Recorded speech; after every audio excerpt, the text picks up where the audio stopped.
Take a break, get away, it's your holiday.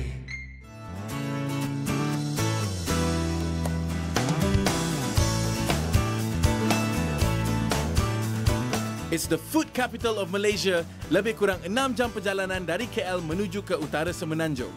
Dihubungkan dengan seberang perai oleh sebuah jambatan yang memang ikonik, iaitu Jambatan Pulau Pinang. Ia merupakan hub ekonomi ketiga terbesar di Malaysia buat lebih 1 juta penduduknya. Mana-mana pergi, mesti akan nampak turis mat syaleh. Sebab mereka datang untuk menyaksikan sendiri keunikan Georgetown sebagai tapak warisan dunia UNESCO yang kaya dengan keindahan gabungan seni bina bangunan-bangunan lamanya yang masih teguh berdiri sehingga hari ini. Cuba jalan kaki kat sini. Anda akan terpegun dengan keunikan street art yang confirmlah menjadi magnet buat lensa kamera anda. Dah pergi Penang tapi tak naik Bukit Bendera. Hampir patah balik. Nak naik atas bukannya kena hiking pun, tapi naik tren baru yang memang laju.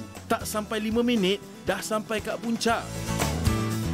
Memang tak lengkap trip ke Penang kalau tak tengok sendiri seluruh Penang dari puncak Bukit Bendera. Kita membesar dengan lagu-lagu beliau. Kita belajar tentang realiti hidup melalui filem-filem arahannya. Tapi, satu yang kita lupa adalah jerih perih kehidupan seorang genius muzik dan perfilman tanah air yang diberi nama Allahyarham Tan Sri P. Ramlee. Dan di rumah kecil di Jalan P. Ramlee inilah segala-galanya bermula. Pergi museum memanglah boring. Tapi, kalau pergi outdoor museum yang asalnya kubu pertahanan tentera British dan ditinggalkan pula selama 60 tahun. Macam mana pula? Si History Comes Alive dengan merasai sendiri pengalaman menyelamatkan diri daripada serangan musuh dalam terowong kecemasan yang sempit. Sentuh sendiri dengan tangan anda senjata-senjata peperangan sebenar yang telah ditinggalkan begitu sahaja. Dan tengok sendiri alat-alat yang digunakan untuk menyeksa rakyat jelata dan para banduan oleh tentera Jepun. Tak percaya? Datanglah sendiri ke War Museum yang terletak di Batu Maung.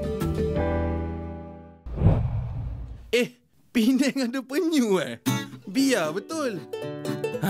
Betul bro. Pantai Keracut di Taman Negara Pulau Pinang merupakan pot salah satu spesies penyu iaitu penyu lipas untuk datang bertelur. Faktor utama, Pantai Keracut ni terpelihara daripada sebarang pencemaran dan pasirnya yang halus macam crystal sand. Tujuan utama umat manusia menjejakkan kaki ke Penang adalah untuk makan. Sebut je nak makan apa. Nasi kandak memang wajib try. Seafood yang fresh dari laut.